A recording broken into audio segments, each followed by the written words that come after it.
Iremos abordar nesse conteúdo os mecanismos do trabalho de parto. Esse material foi produzido por uma equipe de professores e monitores do Laboratório de Habilidades do S3 do curso de Medicina da Unifor. Iniciaremos falando sobre determinantes do trabalho de parto, que é constituído pelo canal de parto ou trajeto, representado pela bacia óssea e partes moles, pelo feto, constituído pelos diâmetros, pela posição, pela apresentação. Iremos abordar assuntos sobre a descida, a proporção cefalopélvica e também a contração uterina. Canal de parto. A bacia óssea ou pelve óssea é formada por 4 ossos. Nessa figura apresentamos os 2 ossos ilíacos, esquerdo e direito, o sacro e o cóccix. Também observamos aqui as articulações sacroiliacas, a sínfise púbica e a articulação coxo-femoral. A bacia mole ou infundíbulo pélvico é formado pelo diafragma pélvico e o diafragma urogenital. Temos também as fáscias pélvicas e os ligamentos. Nesse slide, observamos diferentes formatos de bacias pélvicas. A bacia que se destaca por ser mais adequada ao parto vaginal é a bacia ginecoide, que apresenta o estreito superior arredondado com o diâmetro transverso máximo. É observada em média em 50% das mulheres. Temos ainda a bacia platipeloide, a bacia antropoide e a bacia androide, menos favoráveis ao trabalho de parto normal. Vamos abordar agora assuntos sobre os estreitos da bacia. Temos o estreito superior, o estreito médio e o estreito inferior. O estreito superior compreende, o que nós podemos ver aqui nessa figura, as estruturas entre o promontório e a borda superior da sínfise púbica. Temos como diâmetro o diâmetro transverso, maior diâmetro de 13 centímetros, o diâmetro oblíquo de 12 centímetros e o diâmetro menor diâmetro de 11 centímetros, que é o diâmetro anteroposterior. Em relação ao diâmetro anteroposterior, observamos a conjugata vera anatômica, em azul, de 11 centímetros, observamos a conjugata vera obstétrica, de 10,5 centímetros, e a conjugata diagonalis de 12 centímetros em vermelho. Adentrando a pelve, encontramos o estreito médio, que localiza-se entre as espinhas isquiáticas, apresentando o seu menor diâmetro de 10,5 centímetros, diâmetro biisquiático. Anteroposterior, essa bacia, o estreito da bacia média, apresenta o diâmetro de 12 centímetros. O estreito inferior, ele localiza-se entre o cóccix e a borda inferior da sínfise púbica. Temos o diâmetro transverso de 11 centímetros e o diâmetro anteroposterior de 9,5 centímetros, que após a retropulsão do cóccix, essa movimentação de retropulsão do cóccix, como podemos observar nessa imagem, ele adquire o diâmetro de 11 centímetros, ou seja, nós saímos de um diâmetro menor de 9,5 centímetros para um diâmetro de 11 centímetros, pela retropulsão do cóccix, que é uma articulação móvel. Diâmetros fetais. Temos aqui nessa imagem o diâmetro bitemporal de 7,5 a 8 centímetros, um diâmetro maior, que é o diâmetro biparietal, em torno de 9,5 centímetros. Nessa imagem lateral, podemos observar o diâmetro occipício mentoniano de 13 a 13,5 centímetros, o diâmetro occipício frontal de 12 centímetros, o diâmetro suboccipício bregmático, mais observado nas apresentações de flexão, as apresentações que têm a flexão, ou seja, quando o feto encosta o queixo no tronco, apresentações fletidas, com diâmetro de 9,5. Diâmetro suboccipício frontal, um diâmetro de 10, em torno de 10,5 a 11 centímetros. E, por último, o diâmetro submentobregmático, de 9,5 centímetros. Etapas do mecanismo de parto. São 6 as etapas do mecanismo de parto, iniciando pela insinuação com a flexão da cabeça, seguido da descida, rotação interna da cabeça, depois o desprendimento do polo cefálico com deflexão da cabeça, seguida da rotação externa da cabeça, quando ocorre a flexão da cabeça e a rotação interna das espáduas.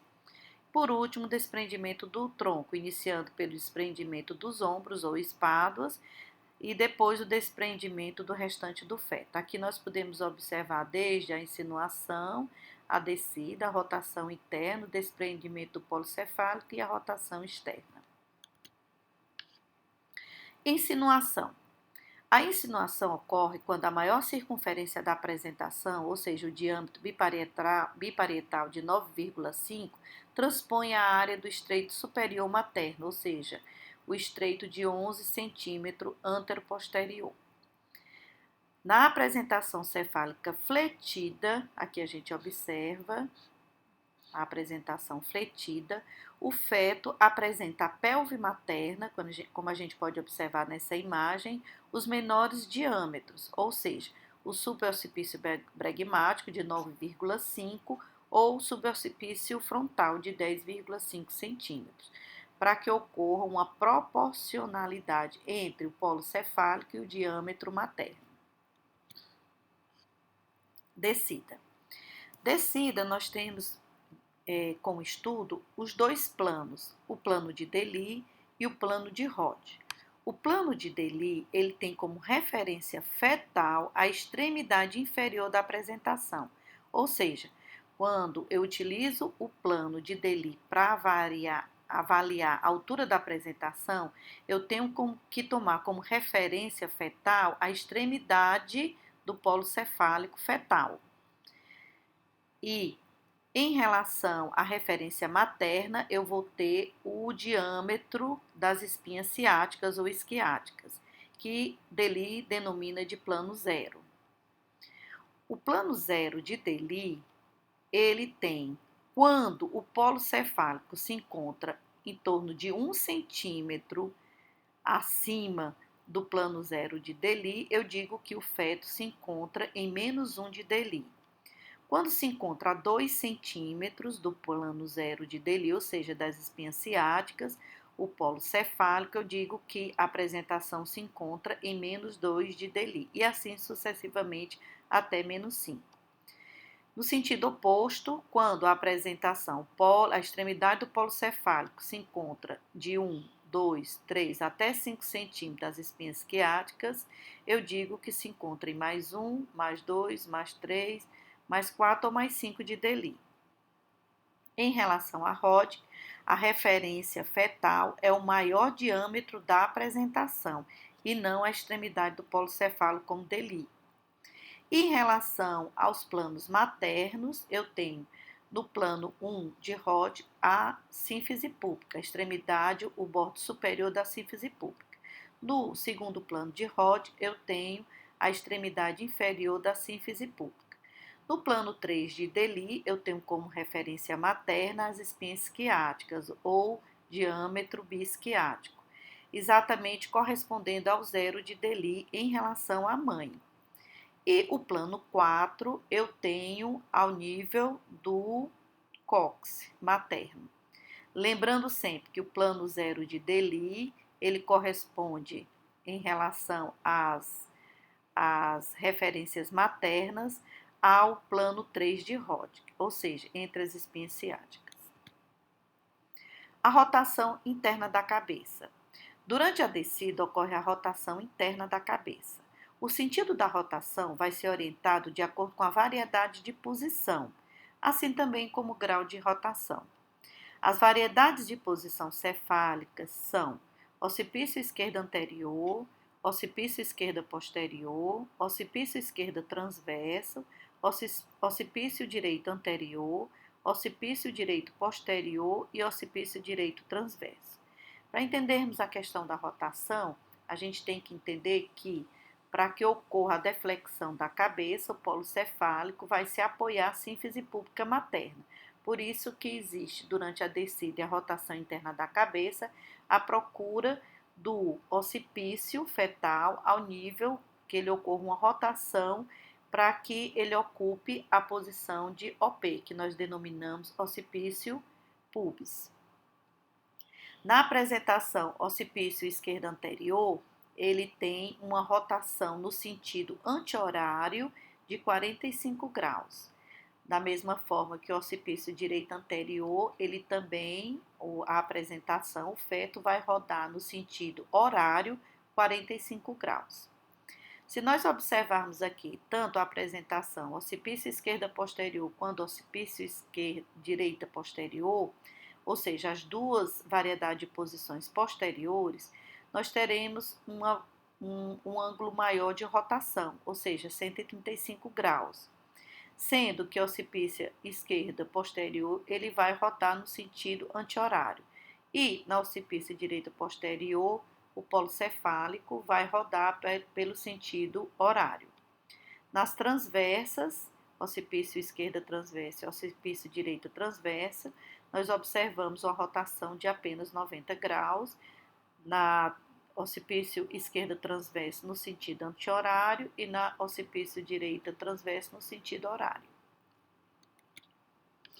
Em relação ao desprendimento cefálico, o polo cefálico se desprende do estreito inferior, auxiliado pela retropulsão do cóccix. Observem aqui que esse diâmetro aqui, ele apresenta-se com 9,5 centímetros de diâmetro. De acordo com a retropulsão do cóccix, que é uma articulação móvel, a gente observa que esse ângulo aumenta para 11 centímetros, favorecendo a expulsão ou desprendimento do polo cefálico.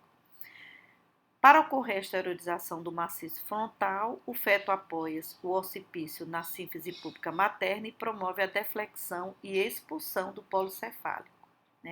Ele apoia aqui o occipício na região da sínfise púbica e, através da ajuda do aumento do diâmetro pela retropulsão do cóccix, ele consegue desprender o polo cefálico. Rotação externa da cabeça. Após a saída da cabeça fetal, observaremos a movimentação de restituição, ou seja, a cabeça gira externamente, fazendo com que o occipício volte-se para o lado materno que ocupava no interior do canal de parto. Observe essa imagem, ele expulsando a cabeça, fixa o occipício na sínfise púbica e faz a expulsão, a deflexão da cabeça. E aqui ele faz a movimentação de rotação externa da cabeça, ou seja, denomina-se o movimento de restituição. Ocorrendo simultaneamente a rotação interna dos ombros, que ocorre simultaneamente a rotação externa da cabeça, com o diâmetro biacromial se posicionando de forma antero-posterior à bacia materna. Aqui a gente observa o diâmetro biacromial na posição antero-posterior. Desprendimento do tronco. Depois de despreendido o polo cefálico e executada a rotação externa da cabeça, observamos o desprendimento dos ombros, com os braços cruzados anteriormente ao tórax, o ombro anterior é desprendido e, após liberar o ombro anterior, ele vai fazer um movimento lateral para desprender o ombro posterior, certo? Então, para o feto poder liberar o ombro posterior, que nós denominamos essa região, ele faz o movimento de lateralização. Após o desprendimento dos ombros, inicialmente o anterior, depois o posterior, o restante do feto é facilmente expelido, não apresentando maiores resistências. Nós esperamos que esse material tenha sido útil para vocês. Agradecemos a colaboração dos monitores e até mais.